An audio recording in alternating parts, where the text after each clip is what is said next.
தமிழ் உறவுகளுக்கு வணக்கம். இன்றைய கதை அலிபாபாவும் 40 திருடர்களும். வாங்க கதைக்கு போகலாம். பற்பல ஆண்டுகளுக்கு முன்னால் பாரசீக நாட்டிலே ஒரு நகரில் 2 சகோதரர்கள் வாழ்ந்து வந்தனர்.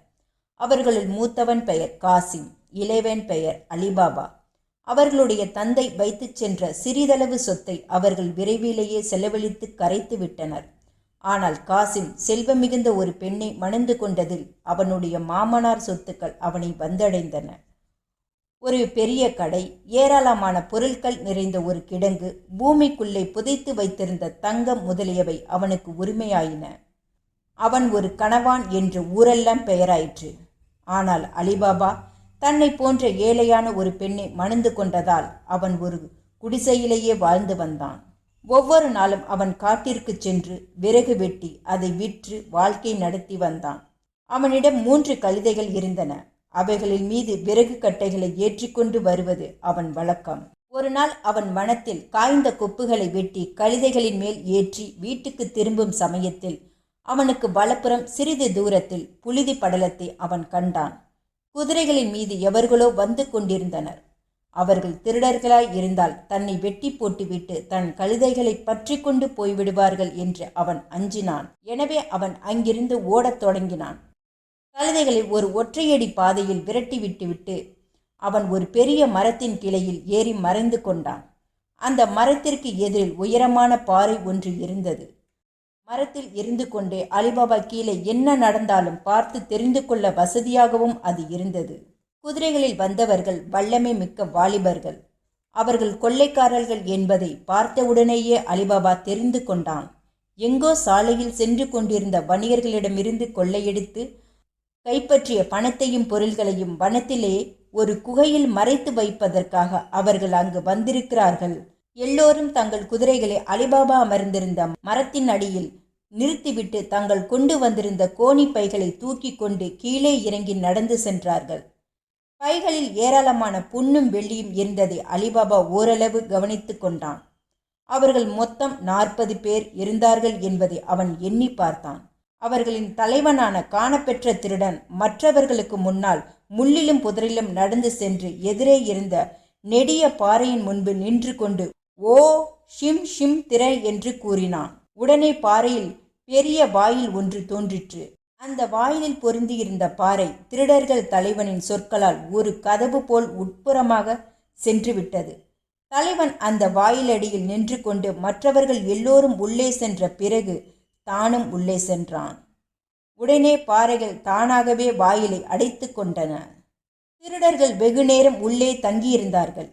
அலிபாபா கீழே இறங்கி செல்ல முடியாமல் துடித்து கொண்டிருந்தான். அவன் இறங்கிய சமயத்தில் திருடர்கள் வெளியே வந்துவிட்டால் என்ன செய்வது? ஆனால் மரத்தின் மேலேயும் எவ்வளவு நேரம் குந்தியிருப்பது?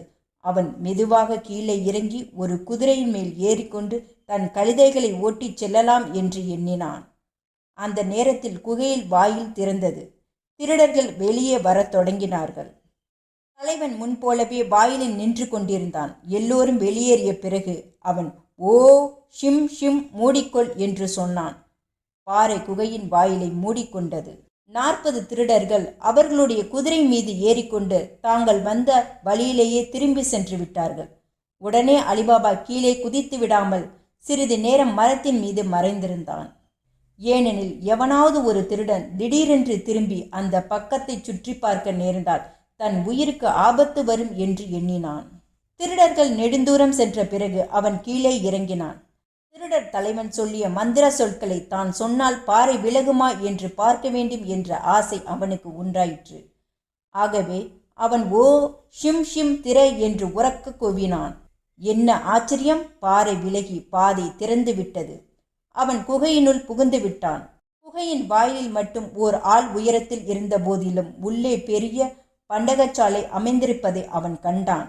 குகையின் மேலிருந்த பாறைகளில் அமைந்திருந்த துவாரங்களின் வழியாக ஒளிக்கதிர்கள் உள்ளே வீசிக்கொண்டிருந்ததால் அங்கு நல்ல வெளிச்சமாய் இருந்தது. அங்கே குவியல் குவியலாகவும் அடுக்கு அடுக்காகவும் சேர்த்து வைக்கப்பட்டிருந்த பொருட்களை கண்டவுடன் அலிபாபா பிரமித்து போனான்.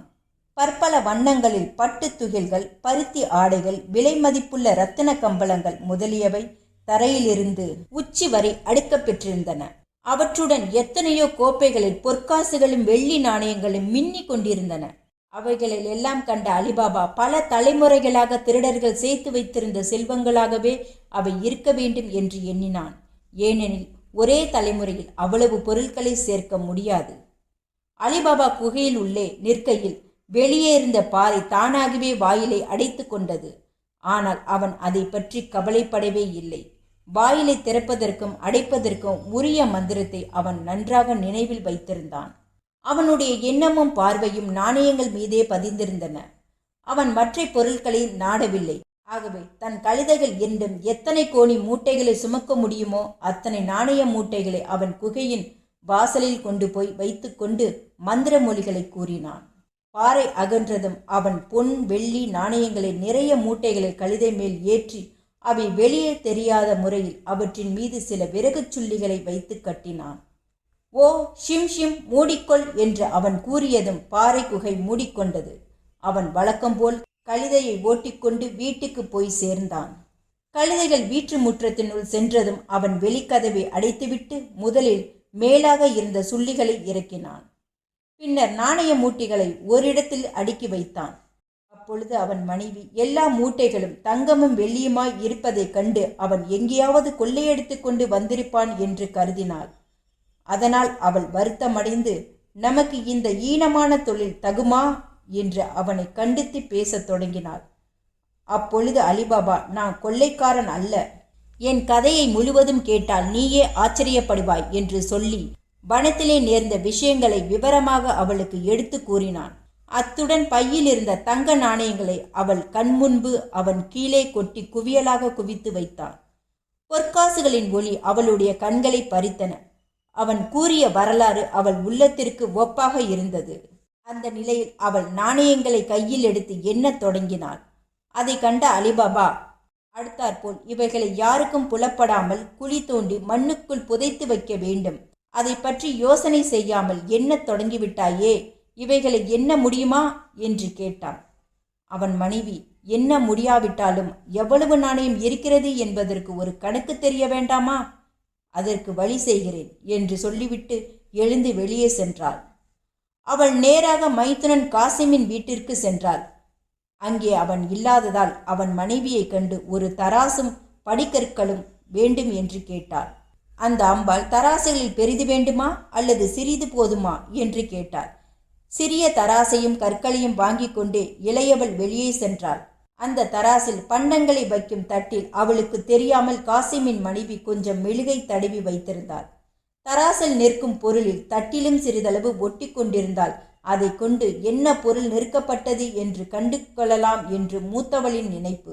வீட்டிலே அலிபாபா குழி தோண்டிக் கொண்டிருந்தான். அவன் மனைவி நாணயங்களை எடை போட்டு கொண்டிருந்தாள். எல்லா நாணயங்களையும் நிறுத்தி கணக்கு செய்த பின் இருவரும் அவைகளை பூமிக்குள்ளே புதைத்து மண்ணினால் மூடிவிட்டனர். பின்னர் அலிபாபாவின் மனைவி தராசையும் கற்களையும் எடுத்துச் சென்று காசிமின் வீட்டில் சேர்த்துவிட்டு வந்தாள். தராசு தட்டிலிருந்த மெளியில் ஒரு பொற்காசு ஒட்டி கொண்டிருந்தது. அதை கண்ட காசிமின் மனைவி உண்மையை உணர்ந்து கொண்டாள். அலிபாபாவின் வீட்டில் பொற்காசுகளை எடை போட்டு கொண்டிருக்கிறார்கள்.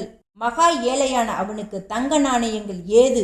அதிலும் தராசில் நிறுத்து பார்க்கும்படி அவ்வளவு அதிகமான காசுகள் எங்கிருந்து வந்தன?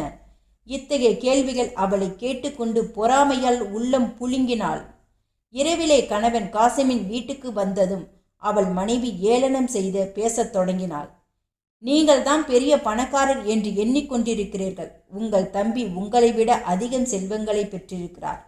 இன்று அவருடைய தங்க நாணயங்களை உங்களைப் போல் கைகளால் எண்ண முடியாது என்று நம் வீட்டு தராசை வாங்கி கொண்டு போய் நிறுத்தார்கள். தராசு தட்டில் ஒட்டியிருந்த காசு இதோ இருக்கிறது பாருங்கள் என்றாள். காசிம் காசை கண்களால் கண்டு கொண்டான்.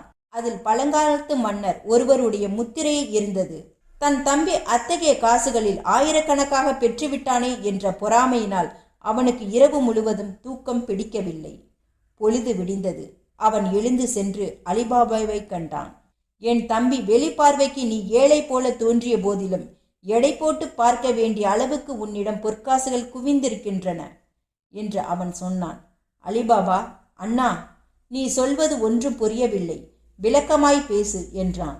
காசிம் கோபமடைந்து, உனக்கா புரியவில்லை? நன்றாக புரிந்து கொண்டு விஷயத்தை மறைக்க பார்க்கிறாய் என்றான். அவன் தன் கையில் இருந்த தங்க நாணயத்தை காட்டி, இதேபோல் நீ ஆயிரக்கணக்கில் வைத்திருக்கிறாய். தராசு தட்டில் ஒட்டியிருந்த இந்த காசை என் மனைவி எடுத்து என்னிடம் கொடுத்தாள் என்றும் அவன் தெரிவித்தான். ஏராளமான காசுகள் தன்னிடம் வந்துள்ளதை காசிமும் அவன் மனைவியும் தெரிந்து கொண்டு விட்டனர் என்பதை அலிபாபா உணர்ந்து கொண்டான். மேற்கொண்டு மறைப்பதில் பயனில்லை என்பதையும் அவன் கண்டான். எனவே முந்தைய நாள் வனத்தில் குகையில் நடந்த நிகழ்ச்சியை அவன் அண்ணனிடம் விவரமாகச் சொன்னான். காசிம், அந்த குகை எங்கிருக்கிறது, அதன் வாயிலை திறப்பதற்கும் அடைப்பதற்கும் உரிய மந்திரத்தை சொற்கள் எவை, இவற்றையெல்லாம் நீ எனக்கு விளக்கமாக சொல்லாவிட்டால் உன்னிடம் புதையர் செல்வம் வந்திருப்பதாக நான் வலியவர்களிடம் தெரிவித்து விடுவேன் என்றான். நீ உன் செல்வம் முழுவதையும் இழக்க நேரிடும் என்றும் பயமுறுத்தினான். இதற்கு பின் அலிபாபா முழு விவரத்தையும் அவனுக்கு சொல்லிவிட்டான். அவன் அண்ணனுடைய பயமுறுத்தலுக்கு பணிந்து விட்டான் என்பதில்லை. இயற்கையிலேயே அவன் நற்குணமும் அமைதியும் நிறைந்தவன். ஆதலால் குகையிருந்த இடத்தையும் அதன் வாயிலை திறப்பதற்கும் அடைப்பதற்கும் உரிய மந்திர சொற்களையும் காசிமுக்கு அறிவித்தான். அடுத்த நாள் காலையில் காசிம் 10 கோவேறு கழுதைகளை ஓட்டிக்கொண்டு வனத்திற்கு சென்றான். அங்கே முன்பு அலிபாபா அமர்ந்திருந்த பெரிய மரத்திற்கு எதிரே இருந்த பாறையை கண்டு கொண்டு அவன் மிக்க மகிழ்ச்சியுடன் ஓம் ஷிம் ஷிம் திற என்று கூவினான். உடனே குகையை அடைந்திருந்த பாறை விலகி கொண்டது. காசிம் உள்ளே சென்று சுற்றிலும் குவிந்து கிடந்த பெருநிதிகளை கண்டான். அவன் உள்ளே சென்றதும் பாறை தானாகவே வாயிலை அடைத்து கொண்டது. அவன் அங்கிருந்த செல்வங்களை கண்டு வெகு நேரம் ஆச்சரியத்தில் ஆழ்ந்திருந்தான். பிறகு தான் வந்த காரியத்தை எண்ணிக்கொண்டு அவசரமாக தங்க நாணயங்களை அள்ளி போட்டு கோணிகளில் நிரப்பினான். 10 கழுதைகள் எத்தனை மூட்டைகளை சுமக்க முடியுமோ அத்தனையும் அவன் கட்டி வாயிற்பக்கமாக தூக்கி கொண்டு போய் அடுக்கி வைத்து கொண்டான். பிறகு வாயிலை அடைத்திருந்த பாறையை பார்த்து அவன் ஓ பார்லி திற என்று கூவினான். வழக்கமாக சொல்ல வேண்டிய மந்திரத்தை சொல்ல அவன் மறந்துவிட்டதால் ஷிம் ஷிம் என்பதற்கு பதிலாக பார்லி என்று தானாக கற்பனை செய்து கூவினான். அதனால் பாறை அசையவில்லை. ஷிம் ஷிம் என்ற சொல் எள்ளுச்செடியின் பெயரை நினைவூர்த்தக்கூடியதாக இருந்ததால் அவன் வேறு பல தானியங்கள் பெயர்களை சொல்லி திற திற என்று கூவி பார்த்தான். வழி திறக்கப்படவில்லை. அப்பொழுதுதான் அவன் தனக்கு ஏற்பட்டிருந்த அபாய நிலையை நன்கு உணர்ந்து கொண்டான். ஆசையுடன் அள்ளி கட்டி வைத்திருந்த நாணய மூட்டைகளை அப்பொழுது அவன் மதிக்கவில்லை. 4 பக்கங்களிலும் நிறைந்திருந்த கண்ணை பறிக்கும் பொருட்களிலேயே அவன் நாட்டம் செல்லவில்லை. குகையை கடந்து வெளியேறுவது எப்படி என்பதை மட்டும் சிந்தனை செய்து கொண்டு அவன் குகையில் குறுக்கிலும் நெடுக்கிலுமாக நடந்து கொண்டிருந்தான். அவன் தேடி வந்தது பொன் இப்பொழுது அவன் உயிருக்கே ஆபத்துக்குள்ளாயிருந்தது. நண்பகலில் திருடர்கள் குகை பாதையிலேயே குதிரைகள் மீது சென்று கொண்டிருந்தார்கள். அப்பொழுது புதர்களில் பக்கமாக பல கோவேறு கழுதைகள் சுற்றி மேய்ந்து கொண்டிருப்பதை அவர்கள் கண்டனர். அங்கே இருந்த 10 கழுதைகளையும் பிடித்து விற்றால் நல்ல விலை கிடைக்கும். ஆனால் அவர்கள் அவைகளை பிடித்து கொள்ள வேண்டுமென்று எண்ணவில்லை. அத்தனை கழுதைகள் நகரை விட்டு வெகு தூரம் ஆளில்லாமல் தனியாக வந்திருக்க முடியாது என்று அவர்கள் சந்தேகப்பட்டனர். அவைகளை பற்றி வந்து ஆசாமி எங்கே? அவன் திருடர்களின் குகை பக்கமாக அவைகளை கொண்டு வந்ததன் நோக்கம் என்ன? இவ்வாறு அவர்கள் சிந்தித்து உடனே எதற்கு குகையை பார்க்க வேண்டும் என்று தீர்மானித்தனர். திருடர்கள் தலைவனும் மற்றவர்களும் குகை வாயிலுக்கு சென்றனர். தலைவன் வழக்கமாக மந்திர சொற்களை கூறியதும் பாறை விலகிவிட்டது. இதற்கிடையில் குதிரை குளம்புகளின் ஓசைகளை கேட்ட காசிம் திருடர்கள் அங்கு வந்துவிட்டதை முன்பே தெரிந்து கொண்டான். அவர்கள் உள்ளே வந்ததும் தன்னை கொலை செய்து விடுவார்கள் என்று அஞ்சி அவன் தரையில் விழுந்து தயங்கி கொண்டிருந்தான். வாயிற்பாறை விலகியதும் அவன் விரைவாக வெளியே ஓடி தப்பித்து கொள்ள வேண்டும் என்று கருதி ஆவலோடு ஓடத் தொடங்கினான். ஓடிய ஓட்டத்தில் அவன் குகை வாயிலில் முதலில் நின்று கொண்டிருந்த திருடர் தலைவன் மீதே முட்டி கொண்டான். உடனேயே தலைவன் அவனை ஒரு கையால் ஓங்கி அடித்து தரையிலே தள்ளிவிட்டான். தலைவனின் பக்கத்தில் நின்று கொண்டிருந்த திருடன் ஒருவன் தன் உடைவாளை உருவி காசிமை 2 துண்டாக வெட்டி போட்டு விட்டான். பிறகு எல்லா திருடர்களும் குகைக்குள் சென்றனர். காசிம் வீட்டுக்கு எடுத்து செல்வதற்காக தூக்கி வைத்திருந்த நாணய கோணிகளை அவர்கள் மற்ற நாணயங்களோடு கொண்டு போய் சேர்த்து கொட்டினர். இறந்து கிடந்தவன் குகைக்குள் எப்படி நுழைந்தான் என்பதை பற்றி அவர்கள் பன்முறை சிந்தித்து பார்த்து புலன் தெரியவே இல்லை. குகையின் மேல் முகட்டிலிருந்து யாரும் உள்ளே இறங்க முடியாது. குகையின் வாயிலை அடைந்திருந்த பாறையும் மந்திர சொற்களை உச்சரித்தாலின்றி வழிவிடாது. இறந்து கிடந்த ஆசாமி மந்திர சொற்களை எப்படி அறிந்து கொண்டிருந்தான்? இந்த புதிர் அவர்களுக்கே விளங்கவில்லை. அவர்கள் காசிமின் உடலை மேலும் 2 துண்டுகளாக்கி தங்கள் பொக்கிஷ சாலை கதவின் 2 பக்கங்களிலும் பக்கத்திற்கு 2 துண்டுகளாக தொங்கவிட்டனர். இனியும் எவனாவது அங்கு வந்தால் அந்த அங்கங்கள் அவனுக்கு எச்சரிக்கையாய் இருக்கும் என்பது அவர்கள் கருத்து. பிறகு அவர்கள் வெளியேறி சென்று விட்டனர். பாறையும் வெளிவாயிலை அடைத்து கொண்டது. இரவு நேரமான பின்னும் தன் கணவன் வராததால் நகரிலேயே காசிமின் மனைவி மிகவும் வருத்தமடைந்தாள். அவள் மனம் தடுமாறிக்கொண்டே அலிபாபாவின் வீட்டிற்கு சென்று நாதன் வராத காரணம் ஏதாவது ஆயிருக்கலாம் என்று கேட்டாள். அவன் சென்றிருந்த இடம் அலிபாபாவுக்கு தெரிந்திருந்ததால் அவன் மூலம் விவரம் தெரியும் என்று அவள் நம்பியிருந்தாள்.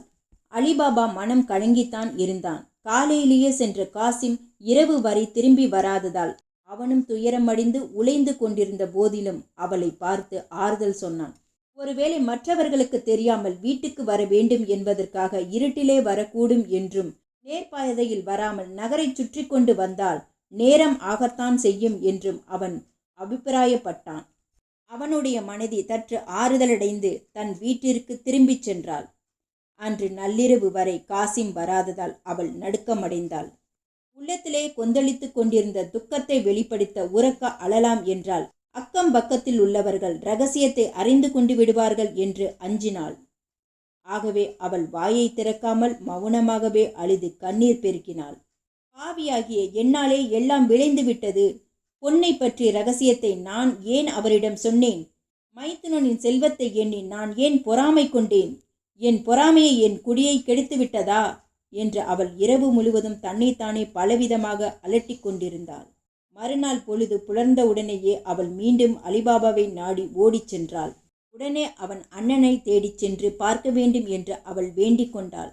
அவன் அவளை சிறிது தேற்றிவிட்டு தன் கழுதைகளை பற்றி கொண்டு வனத்தை நோக்கி புறப்பட்டுச் சென்றான். அங்கே குகை அடியில் சென்றதும் தரையில் புதிதாக உதிரம் சிந்திரிப்பதைக் கண்டான். அண்ணனையோ அவன் கொண்டு சென்ற கழுதைகளையோ காணவில்லை. ஏதோ பெரிய விபரீதம் விளைந்திருக்கும் என்று அவனுக்கு அப்பொழுது தோன்றிற்று. உடனே பாறையை நோக்கி ஓ சிம் சிம் திற என்று அவன் கூறினான். அது அகன்று வழிவிட்டது.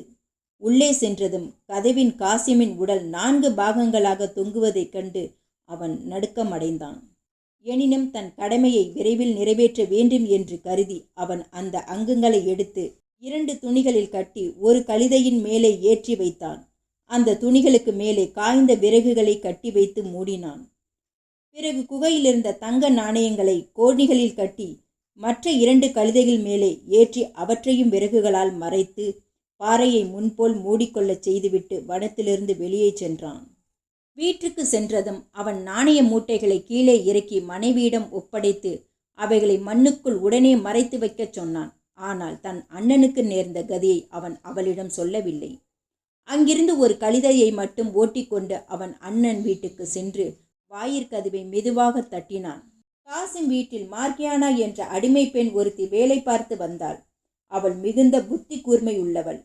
சந்தர்ப்பத்தை அறிந்து எதையும் திறமையுடன் சமாளிப்பதில் அவள் கெட்டிக்காரி. கதவை தட்டிய ஓசை கேட்டதும் அவள் ஓடி வந்து ஓசைப்படாமல் மெதுவாக தாளை திறந்தாள். அலிபாபா தான் பற்றி வந்த கழுதையை உள்ளே முற்றத்திற்கு கொண்டு சென்று அதன் மீது வைத்திருந்த 2 துணி மூட்டைகளையும் கீழே இறக்கி வைத்தான். பின்னர் வேலைக்காரியை பார்த்து அவன், மர்கியானா, மறுத்து போன உன் எசமானின் ஈமச்சடங்களுக்கு ஏற்பாடு செய். முதலில் நான் போய் மதனியிடம் செய்தி சொல்லிவிட்டு மீண்டும் வருகிறேன் என்று சொன்னான். அந்த நேரத்தில் மதனியோ அங்கு வந்துவிட்டாள். அவள் மைத்துனனின் முகத்தில் தென்பட்ட சோக குறிகளைக் கண்டு உள்ளம் கலங்கி என்ன செய்தி என்று விசாரித்தாள். அலிபாபா குகையில் தான் கண்ட காட்சியையும் அண்ணன் அங்கங்களை சேகரித்து வந்திருப்பதையும் சுருக்கமாக கூறினான். நடந்தது நடந்து முடிந்து விட்டது. இந்த விஷயத்தை நாம் மிகவும் ரகசியமாக வைத்து கொள்ள வேண்டும். ரகசியம் வெளியானால் நாம் எல்லோருடைய உயிருக்கு ஆபத்து வந்துவிடும் என்று அவன் கேட்டுக்கொண்டான். காசிமின் மனைவி ஓவென்று அழுது கொண்டே, என் கணவரின் விதிப்படி அவர் வாழ்க்கை முடிந்து விட்டது. இனி உங்களை காப்பதற்காக நான் எல்லாவற்றையும் ரகசியமாக வைத்துக் கொள்கிறேன் என்று சொன்னாள். அதன் பின்பு அலிபாபா, ஆண்டவன் கட்டளையை யாரும் மீறி நடக்க முடியாது. நீ பொறுமையுடன் இருக்க வேண்டும். நெடுநாள் கைம்பெண்ணாக கஷ்டப்படும்படி விடாமல் நானே உன்னை பின்னால் 2ஆம் தாரமாக மணந்து கொள்கிறேன். என் மனைவி நல்ல குணமுள்ளவள், உன்னை ஆதரிப்பாள் என்று கூறினான். அவள் அழுது அலறிக்கொண்டே, இனி உங்கள் விருப்பம் போல் நடந்து கொள்வதே என் கடமை என்றாள். பின்னர் அலிபாபாவும் மார்கியானாவும் காசிமின் உடலை அடக்கம் செய்வதை பற்றி நெடுநேரம் கலந்து யோசனை செய்தனர். காசிமின் கொலையுண்டு மடிந்தான் என்பதை எவரும் தெரிந்து கொள்ள முடியாதபடி காரியங்களை நடத்த வேண்டும். வெளியே எவரேனும் இரகசியத்தை தெரிந்து கொண்டால் பின்னர் பலருக்கும் அது அம்பல செய்தியாகிவிடும். திருடர்களும் அதை தெரிந்து கொள்வார்கள். அதிலிருந்து அலிபாபாவையும் அவனுடன் சம்பந்தப்பட்டவர்களையும் அவர்கள் கண்டுபிடித்து பழி வாங்கி விடுவார்கள். மார்கியானா நிலைமையை தெளிவாக உணர்ந்திருந்தாள். எல்லாவற்றையும் கவனமாக நடத்துவதாக உறுதி கூறி அலிபாபாவை அனுப்பி வைத்தாள். அவள் வெளியே சென்ற பின் மார்கியானா ஒரு மருந்து கடைக்கு போய் கொடிய நோய் கண்டவர்களுக்கு கொடுக்க வேண்டிய மருந்து ஒன்று வேண்டும் என்று கேட்டு வாங்கி வந்தாள். அப்பொழுது கடைக்காரன் வீட்டில் யாருக்கும் உடல் நலமில்லையா என்று கேட்டான். எங்கள் முதலாளி காசிம் பல நாட்களாக படுத்த படுக்கையாய் கிடக்கிறார். அன்னம் ஆகாரம் இல்லை, வாய் திறந்து பேசவும் இல்லை. அநேகமாய் பிழைக்க மாட்டார் என்றே தோன்றுகிறது என்று அவள் மறுமொழி சொல்லிவிட்டு திரும்பினாள். மறுநாளும் மார்கியானா முன் சென்ற மருந்து கடைக்கே போய் மரண அவஸ்தையில் இருப்பவர்களுக்கு கொடுக்க வேண்டிய உயர்ந்த மருந்து வேண்டும் என்று கேட்டு வாங்கி கொண்டாள். அப்பொழுது இந்த மருந்து அவர் தொண்டையில் இருக்குமோ என்னவோ தெரியவில்லை. நான் வீடு போய் சேரும் முன்பே அவர் காரியம் முடிந்துவிடக் கூடும் என்று சொல்லிக்கொண்டே சென்றாள். இடையில் அலிபாபா அண்ணன் வீட்டில் அழுகை குரல் கேட்டவுடன் தானும் அங்கே சென்று ஈமைச் சடங்குகளில் கலந்து கொள்ள வேண்டும் என்று கருதி தன் வீட்டிலேயே காத்து கொண்டிருந்தான். 2வது நாள் காலையில் பொழுது புலர் முன்னே மார்கியானா முகத்திரை அணிந்து கொண்டு வெளியே சென்று பாபா முஸ்தபா சென்று வயோதிக தையக்காரனை கண்டு பேசினாள். அவனிடம் ஒரு தங்க நாணயத்தை நீட்டினாள். அவன் அன்று தனக்கு வந்த அதிர்ஷ்டத்தை எண்ணி மகிழ்ந்து என்ன செய்ய வேண்டும் என்று கேட்டான். நீ உன் கண்களில் ஒரு துணியை கட்டி மறைத்து கொண்டு என்னுடன் வர வேண்டும். கொஞ்சம் தையல் வேலை இருக்கிறது என்று அவள் கூறினாள். அவன் முதலில் இணங்காமல் திகைத்தான். உடனே மார்கியானா மீண்டும் ஒரு பொன் அவனுக்கு அளித்தவுடன் அவன் புறப்பட இசைந்து விட்டான். அவர்கள் சிறிது தூரம் சென்ற பின் அவள் அவனுடைய கண்களை துணியால் மறைத்து கட்டி அவனை காசிமுடைய வீட்டுக்கு அழைத்துச் சென்றாள். அங்கே வெளிச்சமில்லாத ஒரு அறையில் ஒரு மேடை மீது காசிமின் அங்கங்கள் வைக்கப்பட்டிருந்தன. அங்கு அவள் முஸ்தபாவின் கண்களிலேயே கட்டியிருந்த துணியை அவிழ்த்துவிட்டு அவன் அந்த அங்கங்களை முறையாக பொறித்து வைத்து ஒரே உடலாக தைத்து கொடுக்க வேண்டும் என்றும் அந்த உடலுக்கு ஏற்ற அளவில் ஒரு கபன் தைக்க வேண்டும் என்றும் கூறினாள். தையல் வேலை முடிந்ததும் மேலும் ஒரு பொன் தருவதாகவும் அவள் வாக்களித்தாள். பணத்திற்காக எதையும் செய்ய தயாராக விட்டான் முஸ்தபா. அவள் கோரியபடியே பிணத்தை தைத்து கபனையும் முடித்து கொடுத்தான். அவள் தன் சொற்படி மேலும் ஒரு தங்க நாணயத்தை அவனுக்கு அளித்து மீண்டும் அவனுடைய கண்களை கட்டி வெளியே அழைத்துச் சென்று அவன் கடைப்பக்கம் கொண்டு போய் விட்டுவிட்டு வந்தாள். வீட்டுக்கு வந்ததும் அவள் அலிபாபாவை கூட வைத்து கொண்டு பிணத்தை வெந்நீரில் குளிப்பித்து அதன் மீது கபனை போர்த்தி சுத்தமான தரையிலே அதை தூக்கி வைத்தாள். பிறகு அவள் பள்ளிவாசலுக்கு சென்று இமாமை அழைத்து வந்தாள். சமய முறைப்படி இமாம் திருக்குரான் ஓதிய பின்பு 4 பேர்கள் சவப்பெட்டியை தூக்கி கொண்டு கபர்ஸ்தானை நோக்கி புறப்பட்டனர். இமாமும் அலிபாபா முதலியோரும் தொடர்ந்து சென்றனர். மார்கியானா விரித்த தலையுடன் மார்பில் அடித்து அழுது கொண்டே பிரேத பெட்டிக்கு முன்னால் சென்று கொண்டிருந்தாள். இடுகாட்டில் பிரேதம் முறைப்படி அடக்கம் செய்யப்பட்ட பின் எல்லோரும் அங்கிருந்து வெளியேறி சென்றனர். நகரின் வழக்கப்படி பெண்டிர் பலரும் காசிமுடைய வீட்டுக்கு வந்து அவன் மனைவியிடம் துக்கம் விசாரித்தனர். சிலர் ஒப்பாரி வைத்து அழுதனர்.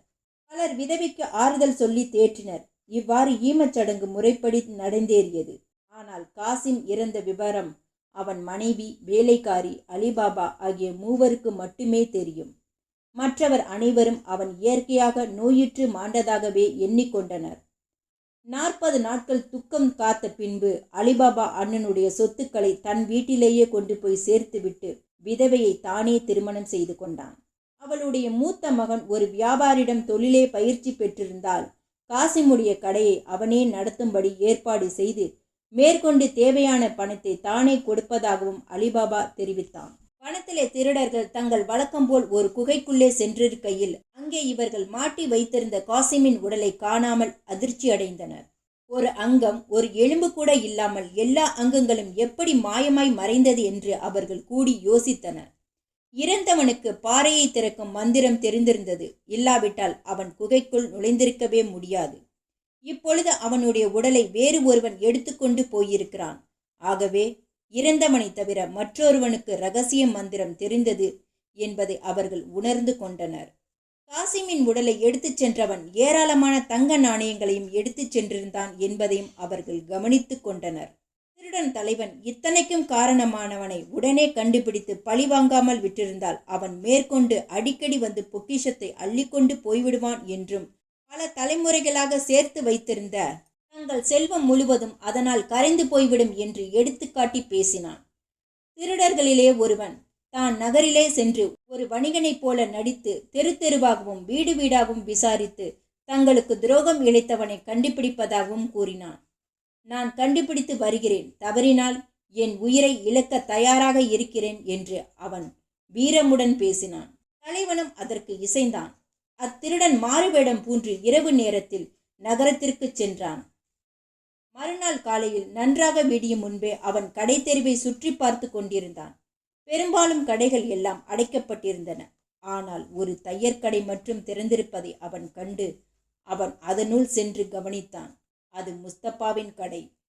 அவன் அங்கே ஏதோ ஒரு உடை ஒன்றை தைத்து கொண்டிருந்தான். திருடன் அவனை பார்த்து, இந்த மங்கிய ஒளியில் தைப்பதற்கு உங்களுக்கு கண் தெரிகிறதா என்று கேட்டான். உடனே முஸ்தபா, என்னை பற்றி இந்த நகரம் முழுவதும் நன்கு அறியும்.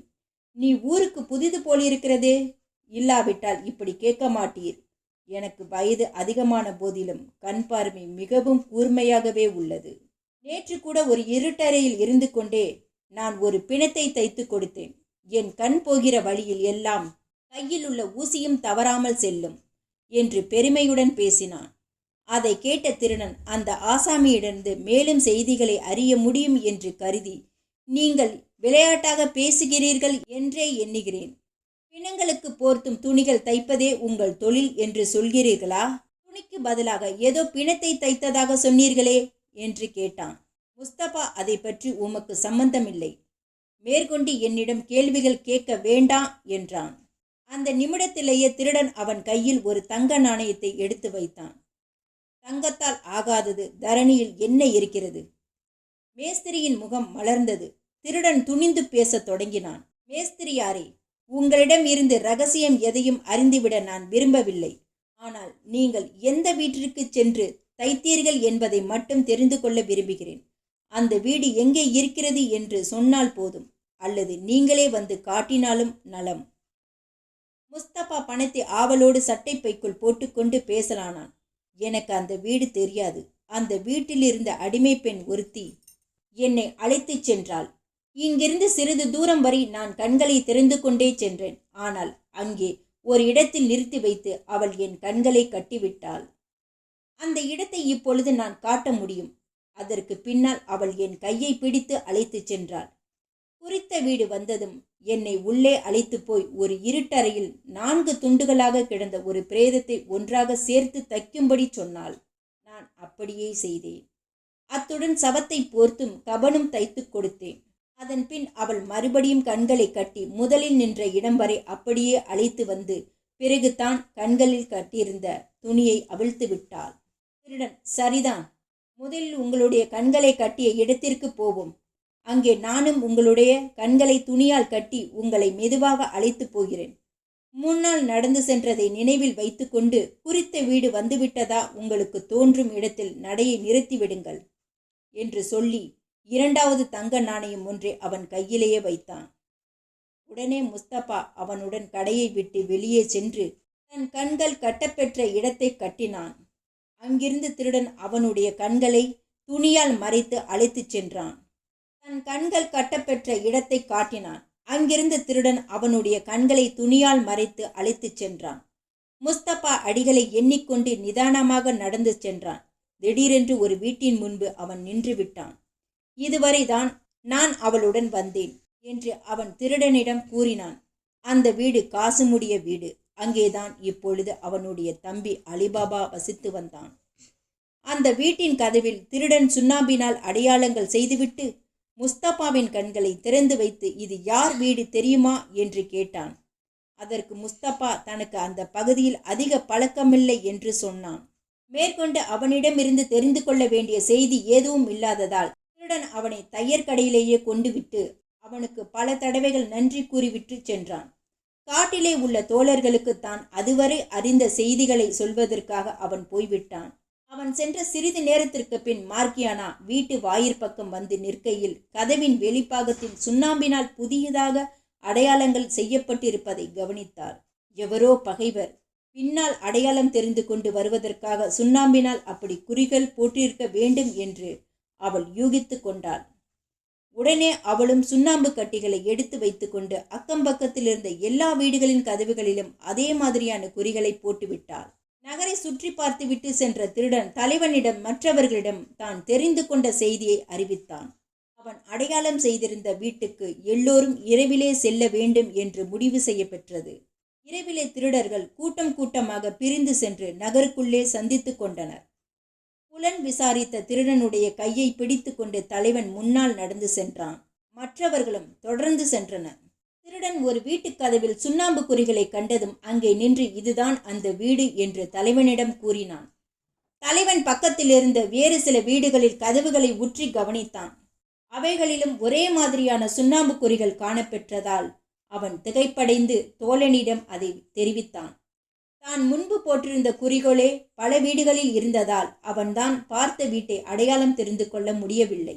எனவே அவன் ஏதோ கோளாறு நேர்ந்திருக்க வேண்டும் என்று அஞ்சினான். தலைவன் மறுபடியும் எல்லோரையும் வனத்திலே குகைக்கு வந்து சேரும்படி சொல்லிவிட்டு தானும் வேறு ஒரு வழியாக பயணமானான். குகையிலே கூடிய திருடர் கூட்டத்தில் முதலாவதாக புலன் விசாரிக்க சென்று தோல்வியடைந்த திருடனை காவலில் வைக்க வேண்டும் என்று முடிவு செய்யப்பெற்றது. அடுத்தாற்போர் நகருக்கு சென்று விசாரித்து வர யார் தயார் என்று தலைவன் கேட்கையில் ஒருவன் முன்வந்தான். அவனை தலைவன் மிகவும் பாராட்டி சில பரிசுகளும் அளித்து வாழ்த்தி அனுப்பி வைத்தான். அவனும் நகரின் முதலாக பாபா முஸ்தபாவை சந்தித்து அவனுக்கு தங்க நாணயங்கள் கொடுத்து அலிபாபா தங்கியிருந்த வீட்டை தெரிந்து கொண்டான். முதலாவது திருடன் செய்தது போலின்றி அவன் கதவு நிலையில் சிவப்பு காவியால் தெளிவான அடையாளம் செய்துவிட்டு வனத்திற்கு திரும்பினான். இரவில் முன்போலவே திருடன் அனைவரும் தலைவனுடன் வந்து அவ்வீட்டை தேடி பார்த்தனர். எல்லா வீடுகளின் நிலைகளிலும் சிவப்பு குறிகள் இருந்தமையால் மீண்டும் அவர்கள் ஏமாற்றம் அடைந்து திரும்பிச் சென்றனர். எல்லா வீடுகளுக்கும் சிவப்பு குறிகள் அமைத்து மார்கியானா தான் என்று சொல்ல தேவையில்லை. மதிநுட்பம் வாய்ந்த அந்த பெண் முன்னதாகவே அந்த ஏற்பாடை செய்திருந்தார். திருடர் தலைவன் இரண்டாவது திருடனையும் சிறையில் வைத்தான். திருடர் தலைவன் மேற்கொண்டு சாதாரண ஆட்களை அனுப்பி ஏமாறக்கூடாது என்று கருதி தானே நகருக்குள் சென்று முஸ்தபாவின் உதவியால் அலிபாபாவின் வீட்டை தெரிந்து கொண்டான். வீட்டை காட்டும் வேளையிலேயே முஸ்தபாவுக்கு பல பொற்காசுகள் சேர்ந்து விட்டன. தலைவன் அந்த வீட்டில் அடையாளம் எதுவும் செய்யாமல் படம் பிடித்து வைத்துக் கொள்வது போல் அதை நன்றாக மனதிலேயே பதிய வைத்து கொண்டு திரும்பி சென்றான். 3 நாட்களுக்கு பின்பு இரவில் 38 திருடர்களும் நகருக்கு சென்று குறித்த வீட்டை அடைய வேண்டும் என்று திட்டம் செய்யப்பட்டது. திருடர் தலைவன் 19 கோவேறு கழுதைகளையும் தோளினால் செய்த பெரிய தாளிகள் 38ஐயும் வாங்கி வரச் செய்து அவைகளை ஆயத்தமாக வைத்து கொண்டான். ஒவ்வொரு தாளியிலும் ஒரு திருடன் ஆயுதபாணியாக அமர்ந்து கொள்ளவும் அவ்வாறு 37 தாளிகளிலும் அவர்கள் மறைந்திருக்கவும் ஒரு தாளியில் மட்டும் கடுகு எண்ணெய் நிரப்பி வைக்கவும் ஏற்பாடு செய்யப்பெற்றது. மற்ற தாளிகளில் வெளிப்புறங்களிலும் சிறிது சிறிது எண்ணெய் பூசப்பட்டது. ஒவ்வொரு கழுதையின் பக்கங்கள் இரண்டிலும் 2 தாளிகள் வீச கட்டி தொங்கவிடப்பட்டன. தலைவர் பின்னர் எல்லா கழுதைகளையும் ஓட்டிக்கொண்டு நகரத்திற்கு சென்று அலிபாபாவின் வீட்டை அடைந்தான். நள்ளிரவில் தான் கை தட்டியவுடன் எல்லா திருடர்களும் தாளிகளை விட்டு வெளியே வந்து வீட்டுக்காரனை தீர்த்து கட்டிவிட வேண்டும் என்று அவன் எல்லோருக்கும் முன்னதாகவே சொல்லி வைத்திருந்தான். அப்பொழுது அலிபாபா இரவு உணவு அருந்திவிட்டு வீட்டின் முன்வாயிலில் உலாவிக் கொண்டிருந்தான். ஒரு வணிகனைப் போல் உடை அணிந்திருந்த திருடர் தலைவன் அவனை கண்டு வணக்கம் செய்தான். அலிபாபாவும் பதிலுக்கு வணக்கம் செய்தான். தலைவன், நான் ஒரு எண்ணெய் வியாபாரி. பல தடவை கிராமத்திலிருந்து இந்த நகருக்கு எண்ணெய் கொண்டு வந்து விற்றிருக்கிறேன். ஆனால் இன்று கழுதைகளை ஓட்டிக்கொண்டு நகருக்குள் வருவதற்குள் இருட்டிவிட்டது. இன்று இரவு மட்டும் நானும் என் கழுதைகளும் தங்குவதற்கு தாங்கள் இடம் கொடுத்தால் பெரிய உதவியாக இருக்கும். வாயில்லா பிராணிகளாகிய இவை நீண்ட நேரமாக எண்ணெய் தாளிகளை சுமந்து கொண்டிருப்பதால் பாரத்தை இறக்கி அவைகளுக்கு சற்றே ஓய்வு கொடுக்க வேண்டும் என்று எண்ணி வேண்டிக் கொண்டான். அவனுடைய குரலை அலிபாபா முன்பு வனத்தில் மரத்தில் ஒளிந்திருக்கையில் கேட்டிருந்தும் அவன் அப்பொழுது மாறுவேடம் புனைந்து வந்திருந்ததால் அக்குரல் திருடன் தலைவனின் குரல் என்பதை கண்டு கொள்ள முடியவில்லை. எனவே அவன் ஒரு வியாபாரிதான் என்று நம்பி அலிபாபா அவனை வரவேற்று இரவிலேயே தன் வீட்டில் தங்கியிருக்க அனுமதி அளித்தான். வீட்டின் பக்கத்தில் காலியாக இருந்த ஒரு ஓலை கொட்டகையை காட்டி அதிலே கழுதைகளை நிறுத்தி வைக்கலாம் என்று அவன் கூறினான். பின்னர் ஒரு அடிமை பையனை அளித்து கழுதையின் உணவுக்கு தேவையான கானம் முதலியவற்றை தண்ணீரையும் கொட்டகையில் கொண்டு வைப்பதற்கு அவன் ஏற்பாடு செய்தான். அப்பொழுது அந்த பக்கமாக வந்த மார்க்கியானாவிடம், இன்று ஒரு விருந்தாளி வந்திருக்கிறார், அவருக்கு விரைவிலேயே சாப்பாடு தயாராகட்டும், அத்துடன் அவர் படுப்பதற்கு மாடியில் ஒரு அறையில் படுக்கையை எடுத்து போட்டு வை என்று அவன் உத்தரவு விட்டான். திருடன் தலைவன் கழுதைகளை கொட்டகையில் கொண்டு போய் நிறுத்தி தாலிகளை அவிழ்த்து கீழே வைத்தான். பிறகு கழுதைகளுக்கு தீனி வைத்து தண்ணீர் காட்டிவிட்டு அவன் முன்வாயிலுக்கு சென்று அலிபாபாவை கண்டான். அலிபாபா அவனை அன்புடன் அழைத்து கொண்டு போய், மார்க்கியானாவை கண்டு, விருந்தினர் இதோ வந்துவிட்டார், அவருக்கு வேண்டிய உபச்சாரங்களை செய், நான் முன்புறம் படுக்கைக்கு செல்கிறேன். நாளை அதிகாலையில் நான் குளிப்பதற்காக ஹம்மா முக்குக்கு போக வேண்டும். ஆகையால் எனக்கு வேண்டிய வெளுத்த துணிகளை அடிமை பையன் அப்துல்லாவிடம் கொடுத்து வை. காலையில் நான் குளித்துவிட்டு வந்ததும் குடிப்பதற்கு நல்ல சூப்பும் தயாரித்து வை என்று சொன்னான். அவள் அவ்விதமே செய்கிறேன் என்று சொன்னாள். பின்னர் அலிபாபா உறங்கச் சென்றான். தலைவன் இரவு சாப்பாட்டை முடித்து கொண்டு மறுபடியும் கொட்டகைக்கு சென்று கழுதைகளை பார்த்துவிட்டு நடுச்சாமத்தில் தன் கை தட்டியவுடன் எல்லா திருடர்களும் தங்கள் வாள்களை தோளினால் செய்த தாளிகளை கீறி பிளந்து கொண்டு வெளிவர வேண்டும் என்று அவர்களுக்கு தனித்தனியாக சொல்லிவிட்டு மாடியில் தனக்காக ஒதுக்கப்பட்டிருந்த அறைக்கு சென்றான். மார்க்கியானா ஒரு கைவிளக்கை எடுத்துக்கொண்டு அவனுக்கு வழிகாட்டியதுடன், உங்களுக்கு ஏதேனும் தேவை இருந்தால் என்னை அழையுங்கள், உங்கள் பணிவிடைக்காக காத்திருக்கிறேன் என்று கூறினாள். தலைவன் மேற்கொண்டு தனக்கு எதுவும் தேவையில்லை என்று சொல்லிவிட்டு படுக்கச் சென்றான். மார்க்கியானா எசமானருக்கு வேண்டிய சலவை துணிகளை எடுத்து அப்துல்லாவிடம் கொடுத்துவிட்டு சூப்பு தயாரிப்பதற்காக அடுப்பிலே சட்டியை தூக்கி வைத்தாள். அவள் அடுப்பை ஊதிக்கொண்டிருக்கையில் எல்லா விளக்குகளும் அணைந்து போய்விட்டன. அவைகளில் இருந்த எண்ணெய் தீர்ந்து போய்விட்டது. வீட்டில் வேறு எண்ணெய் இல்லை. அப்பொழுது அப்துல்லா மார்க்கியானாவை பார்த்து, நீ ஏன் வருத்தப்பட்டு கொண்டிருக்கிறாய்? நமது கொட்டகையில் தாளி தாளியாக எண்ணெய் இருக்கிறது. அவசரத்திற்கு உனக்கு தேவையான அளவு ஒரு தாளியிலிருந்து எண்ணெயை எடுத்து வா என்று யோசனை சொல்லிவிட்டு கூடத்திற்கு சென்று படுத்து கொண்டான். மார்க்கியானா அவன் கூறிய ஆலோசனைப்படியே எண்ணெய் டப்பாவை தூக்கி கொண்டு கொட்டகைக்கு போனாள். தாளிகள் பல வரிசைகளாக இருந்ததில் முன்னால் இருந்த ஒரு தாளி அருகில் சென்று அவள் மெதுவாக குனிந்து பார்த்தாள். அதிலிருந்த திருடன் விவரம் தெரியாமல் காலோசை கேட்டதுமே தலைவன் வருவதாக எண்ணி, நாங்கள் வெளிக்கிளம்பி வரலாமா என்று மெல்லிய குரலில் வினாவினான். உடனே மார்க்கியானா திடுக்கிட்டு போய் பின்னால் நகர்ந்தாள். தாளிக்குள்ளே மனிதன் குரல் கேட்கிறதே என்று அவள் திகைத்த போதிலும் அவள் சமயத்திற்கு ஏற்றபடி உடனே யுக்தி செய்து கொண்டு, இன்னும் நேரமாகவில்லை என்று தானும் மெல்லிய குரலில் பதிலுரைத்தாள். தாளிகளில் எண்ணெய் இல்லை என்பதால் அவள் சிந்திக்கலானார். இதில் ஏதோ மர்மம் இருக்கிறது. என் முதலாளிக்கு எதிராக இந்த எண்ணெய் வியாபாரி துரோகமான சதி ஏதோ செய்திருக்கிறார் என்று. இவனுடைய வலையிலிருந்து அருளாலான அல்லாஹ் தான் எங்களை எல்லாம் காப்பாற்ற வேண்டும். அவள் மற்றொரு தாலி பக்கம் சென்றாள். அதனுள் இருந்தவனும் வெளியே வரலாமா என்று கேட்டாள். மார்க்கியானா எண்ணெய் வியாபாரியின் குரலை போல் தன் குரலை மாற்றிக்கொண்டு, இன்னும் நேரமாகவில்லை என்று பதில் கூறினாள். இவ்வாறே அவள் மற்ற தாளிகள் இருந்தவர்களுக்கு ஒரே பதிலை திரும்ப திரும்ப கூறினாள். பிறகு அவள், ஆண்டவனே, இவன் எண்ணெய் வணிகன் என்று நம்பியல்லவா இவனை என் முதலாளி வீட்டினுள் ஏற்றினார். ஆனால் இவனோ திருடர்களை கொண்டு வந்து அடைத்திருக்கிறான். எல்லோரும் இவனுடைய உத்தரவை எதிர்பார்த்து துடித்து கொண்டிருக்கிறார்கள். இவர்கள் இன்று வீட்டை கொள்ளையடித்து முதலாளியையும் கொன்று விடுவார்கள் என்று தனக்குத்தானே பேசிக்கொண்டாள். பிறகு கடைசியாக எஞ்சியிருந்த தாழி பக்கம் சென்று பார்த்தாள். அதில் ஆள் இல்லை. நிறைய எண்ணெய் இருந்தது. உடனே அவள் தன் டப்பா நிறைய எண்ணெயை எடுத்து கொண்டு சென்றாள். அவள் வீட்டிலிருந்த விளக்குகள் எல்லாவற்றிலும் எண்ணெயை ஊற்றி திரிகளை நன்றாக தூண்டிவிட்டு எல்லாவற்றையும் பொறித்து வைத்தாள். பின்னர் அடுப்பில் நிறைய விறகுகளை அள்ளி போட்டு ஒரு பெரிய அண்டாவை தூக்கி அடுப்பின் மேல் வைத்தாள். டப்பாவில் இருந்த எண்ணெயை அண்டாவில் ஊற்றிவிட்டு மேலும் மேலும் ஏராளமான எண்ணெயை எடுத்து வந்து ஊற்றி அதை வேகமாக கொதிக்க வைத்தாள். பின் கொதிக்கும் எண்ணெயை பல கலயங்களிலே கொண்டு போய் ஒவ்வொரு தாளிக்குள்ளும் ஊற்றத் தொடங்கினாள். ஒவ்வொரு தாளியினுள் அமர்ந்திருந்த திருடனும் வெளியே வர முடியாமல், வாய் திறந்து கூவவும் முடியாமல் கொதிக்கும் எண்ணெயால் தலை, முகம், உடலெல்லாம் வெந்து அந்த தாலியிலேயே செத்து கிடந்தனர். ஒவ்வொரு தாலியிலும் ஒரு பிரேதம் கிடந்தது. இவ்வாறு ஒரு அடிமை பெண் தன் புத்தி சாதுரியத்தால் ஓசைப்படாமல் வீட்டில் உள்ளவர்களுக்கு தெரியாமல் 37 திருடர்களையும் பரலோகத்திற்கு அனுப்பிவிட்டாள். எந்த தாலியிலும் எவனும் உயிருடன் இல்லை என்று உறுதியான பின் அவள் சமையல் அறைக்கு திரும்பி அண்டாவை இறக்கிவிட்டு மீண்டும் அலிபாபாவுக்கு தயாரிக்க வேண்டிய சூப்பை அடுப்பில் ஏற்றி வைத்தாள். 1 மணி நேரம் கழிந்த பின் திருடர் தலைவன் கண்விழித்து மேலே இருந்த படிக்கட்டில் இறங்கி நின்று கொண்டு ஒரு முறை தன் கைகளை கொட்டினான். பதிலே இல்லை. சிறிது நேரத்துக்கு பின் அவன் 2ஆம் முறை கொட்டி உரக்க கூவினான். அப்பொழுதும் பதில் வரவில்லை. அவன் 3ஆம் முறையாக கைகளை கொட்டியும் கூவியும் பார்த்தான். மறுமொழி இல்லை. எனவே அவன் கீழே இறங்கி நேரே கொட்டகைக்கு சென்றான். எல்லோரும் உறங்கிவிட்டனர் போலிருக்கிறது. எடுத்த காரியத்தை முடிக்க இதுவே தருணம். ஒவ்வொருவரையும் தட்டி எழுப்பியாவது உடனே அழைத்து வர வேண்டும் என்று அவன் தீர்மானித்தான்.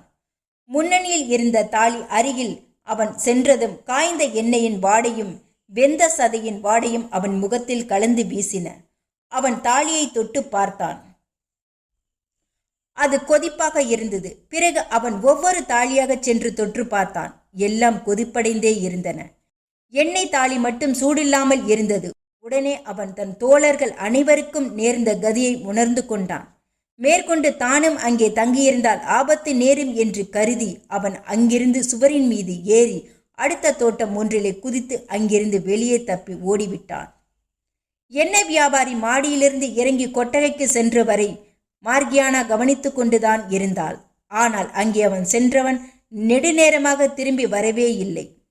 அப்பொழுது அவள் சந்தேகமடைந்து மெதுவாக கொட்டகை பக்கமெல்லாம் சென்று சுற்றி பார்த்தாள். அங்கு யாரும் இல்லை. தெருப்பக்கம் செல்லக்கூடிய கதவில் இரட்டை பூட்டுகள் பூட்டப்பட்டிருந்தன. ஆகவே திருட்டை வியாபாரி சுவரேறி குதித்து வெளியேறி விட்டான் என்று அவள் யூகித்து கொண்டாள்.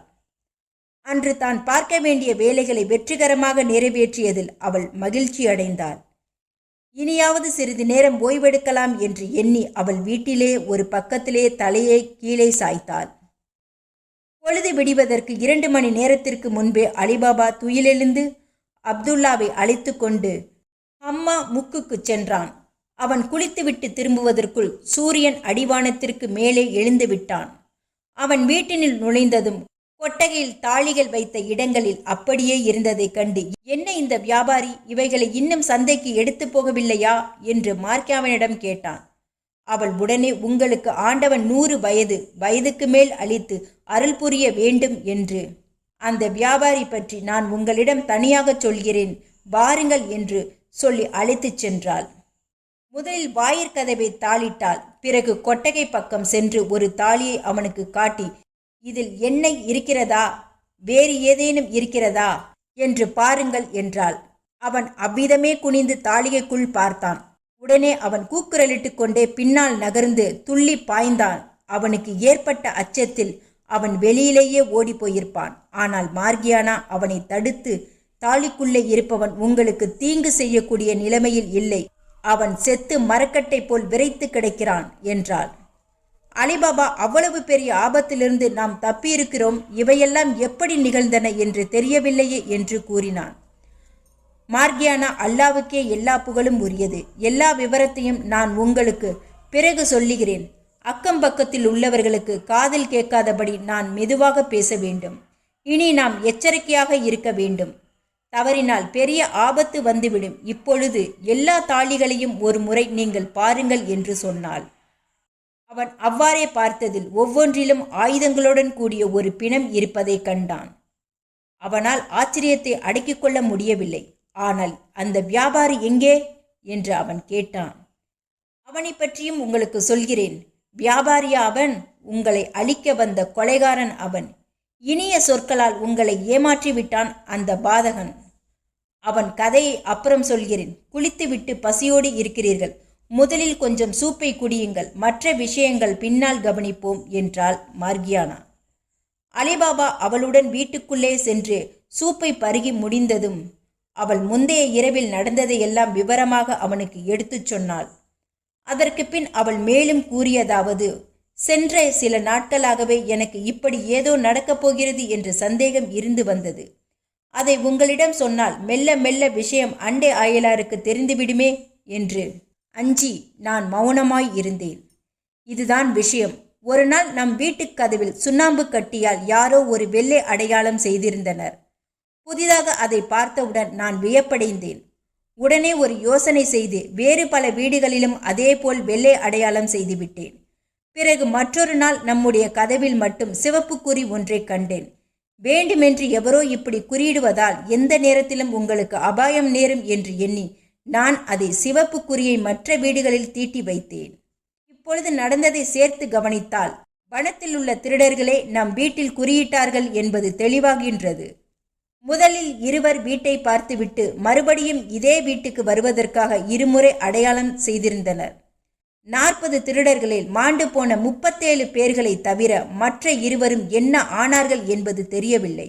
மூன்றாவது ஆசாமியான திருடர்கள் தலைவன் விஷயமாக இனி நீங்கள் மிகவும் எச்சரிக்கையுடன் இருக்க வேண்டும்.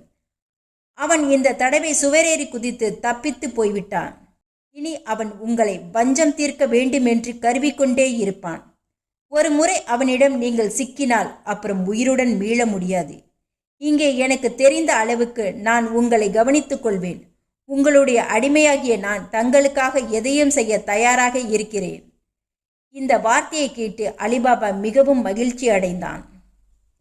இதுவரை நீ செய்து முடித்த அரிய காரியங்களை கேட்டு உன்னை நான் மெச்சுகிறேன். உனக்கு நான் என்ன கைமாறாக என்ன செய்ய வேண்டும் என்பதை உடனே நீ சொல்ல வேண்டும். என் உடலில் மூச்சு உள்ள வரை நான் உன் உதவிகளை மறக்க மாட்டேன் என்று கூறினான். மார்க்கியானா, அதெல்லாம் இருக்கட்டும்.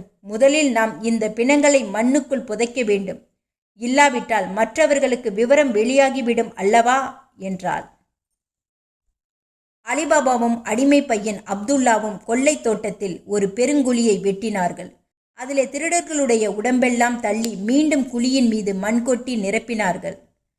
திருடர்கள் வைத்திருந்த ஆயுதங்களையும் தோளாலான தாளிகளையும் வெளியே வேறிடத்தில் அவர்கள் மறைத்து வைத்தார்கள். கொட்டகையில் நின்று கொண்டிருந்த கோவேறு கழுதைகளை 2 2ஆகவும் 3 3ஆகவும் சந்தைக்கு கொண்டு போய் அத்தனையும் அப்துல்லா விற்று காசாக்கி விட்டான். அலிபாபாவுக்கு மனதில் நிம்மதி இல்லை. திருடன் தலைவனும் 2 திருடர்களும் உயிரோடு இருந்ததால் தனக்கு எப்பொழுது என்ன நேருமோ என்று அவன் அஞ்சினான். ஒதுக்கமாகவே வாழ்ந்து வந்தான். தன்னிடம் உள்ள செல்வத்தை பற்றியோ தன் வீட்டில் நடந்த நிகழ்ச்சிகளை பற்றியோ வெளியே எவரும் தெரிந்து கொள்ளும்படி அவன் எதையும் செய்யவில்லை. இனி திருடர் தலைவனை பற்றி கவனிப்போம். அவன் அலிபாபாவின் வீட்டிலிருந்து தப்பி ஓடியதும் நேரே வனத்திற்கு சென்றான். அவனுடைய உள்ளம் உடைந்து போயிருந்தது. கூட சென்றிருந்த நண்பர்கள் அனைவரும் மாண்டு ஒளிந்து போய்விட்டனர். குகையிலிருந்து செல்வங்களை அள்ளிக்கொன்று சென்றவன் மேலும் உயிரோடு உலாவிக் கொண்டிருக்கிறான். அவன் எத்தனை தடவைகள் வேண்டுமாயினும் குகையிலிருந்து பொக்கிஷங்களை அள்ளி கொண்டு செல்ல முடியும். ஏனெனில் அவனுக்கு குகைக்குள் நுழைவதற்கு வேண்டிய மந்திர சொற்கள் தெரிந்திருக்கின்றன. இந்த விஷயங்களை எல்லாம் தலைவன் நெடுநேரம் யோசித்து தானே இவைகளுக்கு பரிகாரம் தேட வேண்டும் என்று தீர்மானித்தான்.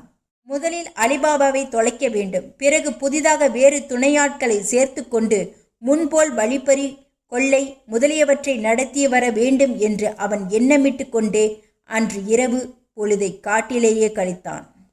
மறுநாள் காலையில் அவன் பொருத்தமான ஒரு மாறுவேடம் புனிந்து கொண்டு நகருக்குள் நுழைந்தான். முதலில் அவன் வியாபாரிகள் பலரும் தங்கக்கூடிய பெரிய சத்திரத்திற்கு சென்றான். சத்திரத்து நிர்வாகியை கண்டு அவனுடன் நீண்ட நேரம் பேசி பார்த்தான். சமீபத்தில் நகரில் ஏதாவது விசேஷமான செய்தி உண்டா என்று கேட்டான். சத்திர நிர்வாகி என்னென்னவோ கதைகளை கூறினாரே தவிர அலிபாபா வீட்டு நிகழ்ச்சிகளை பற்றி அவன் எதிர்பார்த்த செய்தி எதுவும் அவர் வாயிலிருந்து வரவில்லை. அப்பொழுது அவன் அலிபாபா தன்னை விட சிறந்த மூளை உடையவன் என்று உணர்ந்தான். நகரில் ஒரு மனிதனை கொலை செய்தால் செய்தவனுக்கு அரசாங்க அதிகாரிகள் மரண தண்டனை விதித்து அவன் சொத்துக்களை பறித்து கொண்டு அவனுடைய வீட்டையும் தரைமட்டமாக்கி விடுவார்கள்.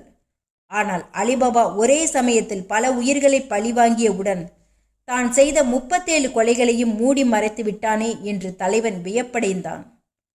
அவ்வளவு வல்லமை உடையவன் கையில் தானும் எளிதில் மாட்டிக்கொண்டு விடக்கூடாது என்று அவனும் எச்சரிக்கையாக இருந்தான்.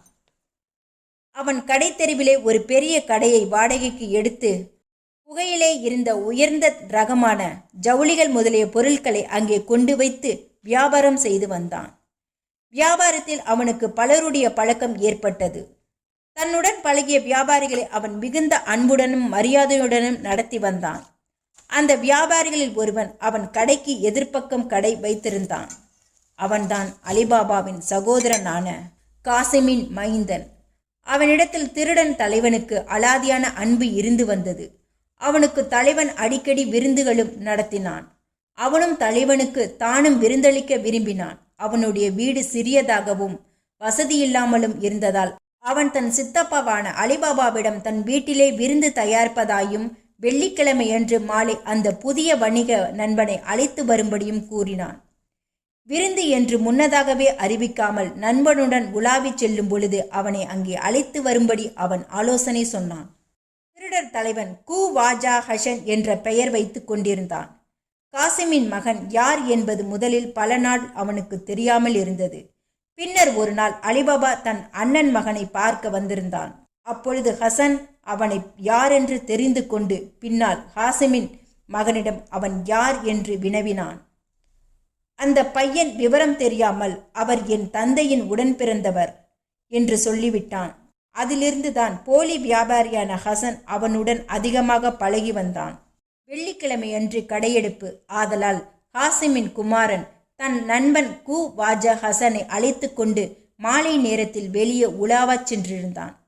இரவு வரை அவர்கள் பூந்தோட்டங்களில் தங்கியிருந்து விட்டு திரும்பி வரும்பொழுது ஹாசனை தன்னுடன் ஒரு வீட்டிற்கு வருமாறு இளைஞன் அழைத்தான். அது அலிபாபாவின் இல்லம். இளைஞன், என் சிறிய தந்தைக்கு தங்களை பற்றி நான் சொல்லியிருப்பதால் அவரும் தங்களை பார்க்க ஆவலாய் இருக்கிறார், வாருங்கள் என்று அழைத்தான். ஹசன் முதலில் இணங்காவிட்டாலும் பின்னர் மகிழ்ச்சியோடு இணங்குவதாக பாவனை செய்து கொண்டு வீட்டுக்குள் சென்றான். இப்படியாவது பகைவனின் வீட்டுக்குள் செல்லும் வாய்ப்பு கிடைத்ததே என்று அவன் உள்ளுக்குள் குதூகலமாய் இருந்தான். அவர்கள் உள்ளே வந்ததும் அலிபாபா ஹசனை உபச்சாரத்துடன் வரவேற்று வணக்கம் கூறி அவனுடைய உடல்நிலை, வர்த்தகம், வளர்ச்சி பற்றியெல்லாம் விசாரித்தான். தாங்கள் என் சகோதரன் மைந்தனிடத்தில் என்னை விட அபிமானம் வைத்திருப்பதாக அறிந்து மகிழ்ச்சி அடைகிறேன். உங்களுக்கு மிக்க வந்தனம் என்று அவன் கூறினான். ஹசனுக்கு அவனை வணங்கி இனிய உரைகள் பகர்ந்தான். இருவரும் ஆசனங்களில் அமர்ந்து சிறிது நேரம் பேசிக்கொண்டிருந்தார்கள். ஹசன் காசிமின் குமாரனை பாராட்டி பேசினான். இவன் பார்வைக்கு இளங்கனாக இருந்த போதிலும் ஆண்டவன் அருளால் புத்தியில் முதியவனாக விளங்குகிறான். இவனிடத்தில் எனக்கு அளவற்ற அன்பு உண்டு. இவன் என் உள்ளத்தை கவர்ந்தவன் என்றான். அந்த நிலையில் அவன் எழுந்து நின்று தான் தன் வீட்டுக்கு செல்ல விடை கேட்டான். நான் தங்கள் அடிமை. இன்ஷா அல்லாஹ், ஆண்டவன் விரும்பினால் நான் மறுபடியும் ஒரு முறை இங்கே வருகிறேன் என்று அவன் கூறினான். அலிபாபா அவனை வெளியில் செல்ல விடவில்லை. நண்பரே, எங்களுடன் அமர்ந்து ஒருவேளை உணவு உண்ணாமல் தாங்கள் வெளியேறுவது நன்றாக இல்லை. சாப்பிட்டு விட்டு தாங்கள் வீட்டுக்கு செல்லலாம். நாங்கள் தயாரிக்கும் உணவுகள் தங்கள் வழக்கமாக அருந்தும் சுவையுள்ள அமுதுக்கு ஈடாக இருக்க மாட்டா. ஆயினும் எங்களுடைய திருப்திக்காக தாங்கள் எங்களுடன் அமுது செய்ய வேண்டுகிறேன் என்று அவன் ஹாசனை கெஞ்சி கேட்டுக்கொண்டான். ஹாசன், உங்களுடைய அன்புக்கு நான் மிகவும் கடமைப்பட்டிருக்கிறேன். ஆயினும் நான் உங்கள் வீட்டு உணவுகளை சாப்பிட முடியாது. சமீபத்தில் வைத்தியர் அவ்வாறு எனக்கு கட்டளையிட்டிருக்கிறார் என்று கூறினான். என்ன காரணத்திற்காக வைத்தியர் கட்டளையிட்டார்? என்ன உணவை உண்ணக்கூடாது என்று சொல்லியிருக்கிறார் என்றெல்லாம் அலிபாபா துளைத்து கேட்டான். அப்பொழுது ஹசன், உப்புல்லா பண்டங்களை நான் உண்ணக்கூடாது என்பதுதான் வைத்தியர் கட்டளை என்றான்.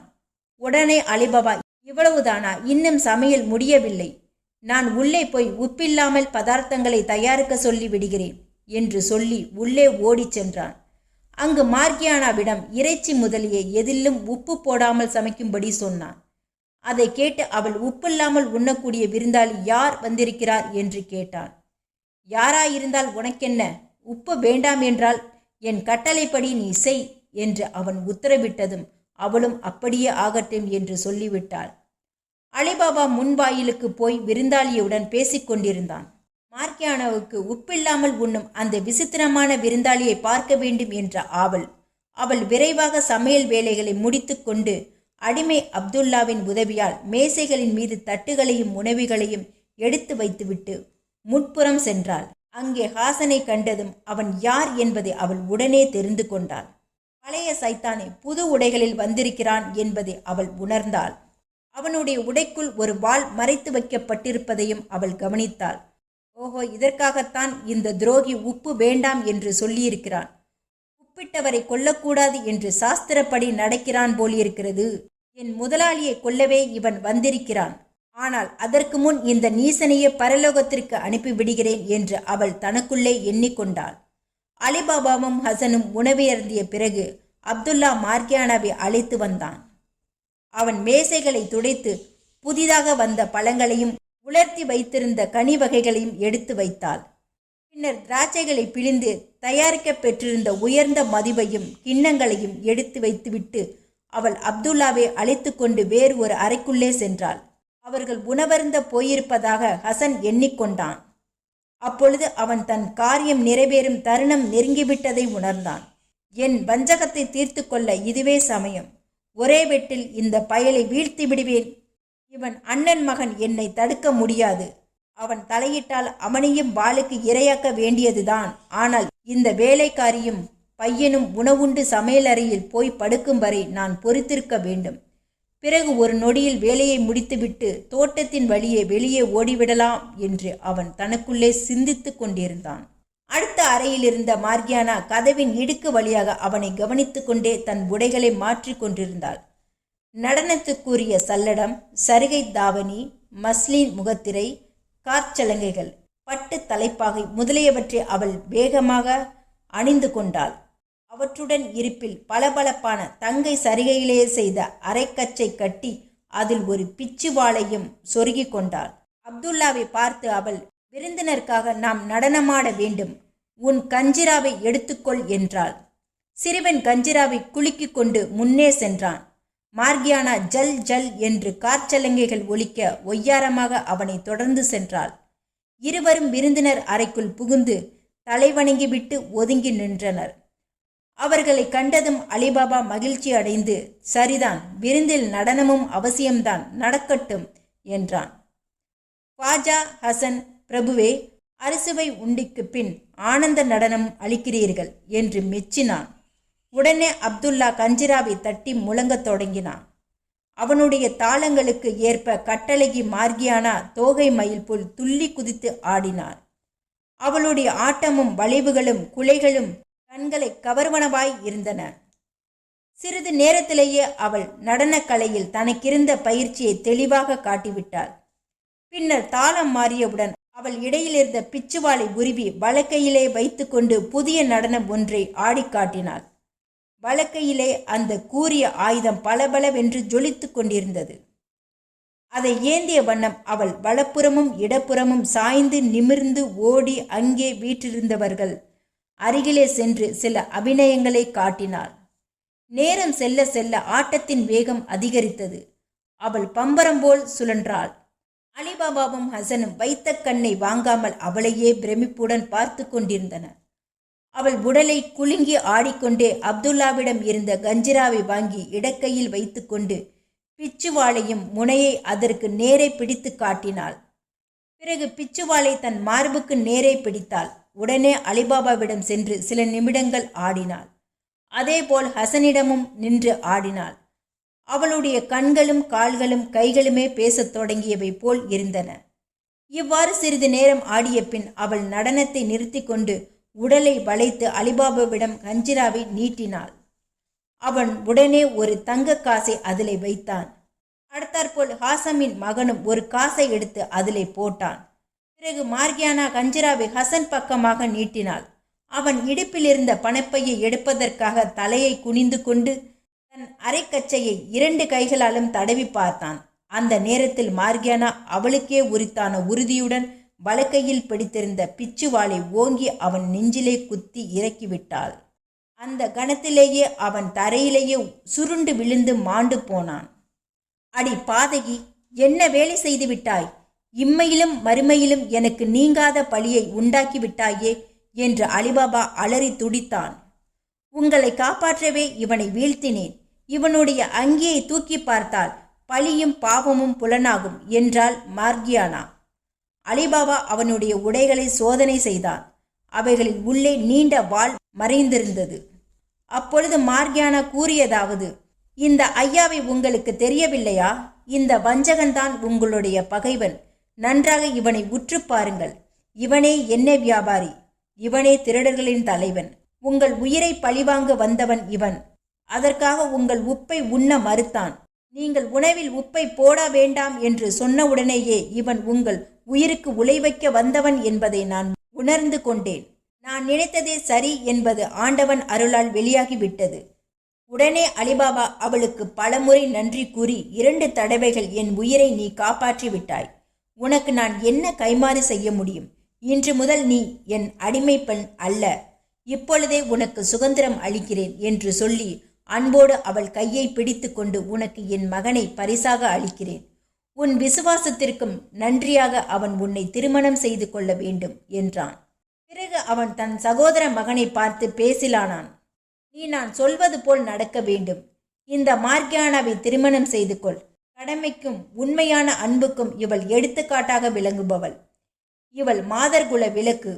அதோ விழுந்து கிடக்கும் கூவாஜா ஹாசன் உன்னிடம் நட்பு கொண்டு உறவாடிய தன் ரகசியம் இப்பொழுது உனக்கு புரிகிறதா?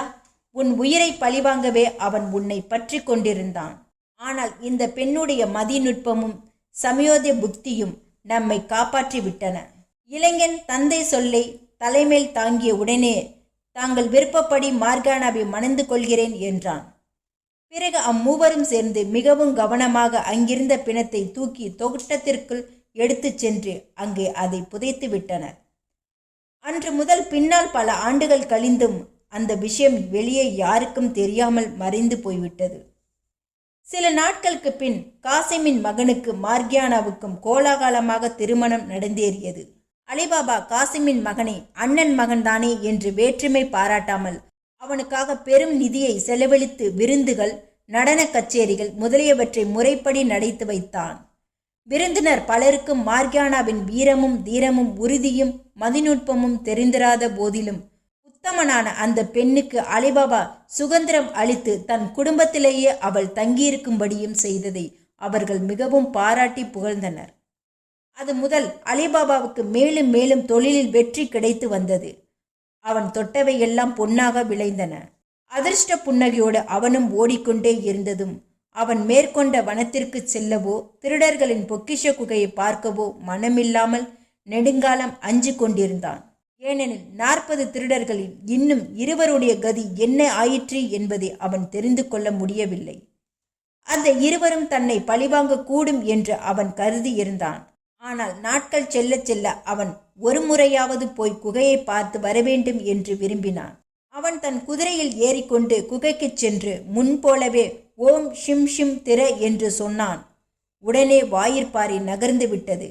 அவன் உள்ளே சென்று பார்க்கையில் முன்பு காசிமின் உடலை அவன் தூக்கி கொண்டு செல்லும்போது எல்லா பொருட்களும் எப்படி எப்படி இருந்தனவோ அப்படியே இருக்க கண்டான்.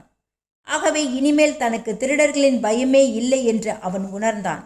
மேலும் குகையை திறக்கும் ஷிம் ஷிம் மந்திரம் தெரிந்தவன் உலகிலேயே அவன் ஒருவன்தான் என்று ஆகிவிட்டது. குகைக்கு வந்த மட்டிலும் வெறுங்கையோடு திரும்ப வேண்டாம் என்று அவன் தன் குதிரையை சுமக்கக்கூடிய அளவுக்கு பொற்காசுகளை அள்ளிக்கொண்டு கட்டிக்கொண்டும் திரும்பி சென்றான். பிற்காலத்தில் அவன் தன் பிள்ளைகளையும் பேரப்பிள்ளைகளையும் குகைக்கு அழைத்து கொண்டு போய் எல்லாவற்றையும் காட்டினான். குகையை திறக்கவும் அடைக்கவும் பயன்படும் மந்திர சொற்களையும் அவர்களுக்கு மனப்பாடம் செய்து வைத்தான். இவ்வாறு அலிபாபாவும் அவன் குடும்பத்தினரும் சென்று என்றும் வற்றாத செல்வத்துடன் நகரத்திலேயே பல மேன்மைகளையும் பெற்று இன்பமாக வாழ்ந்து கொண்டிருந்தனர். சுபம். இந்த கதை உங்களுக்கு பிடிச்சிருந்தா லைக் பண்ணுங்கள், சப்ஸ்கிரைப் பண்ணுங்கள், ஷேர் பண்ணுங்கள். தேங்க்யூ.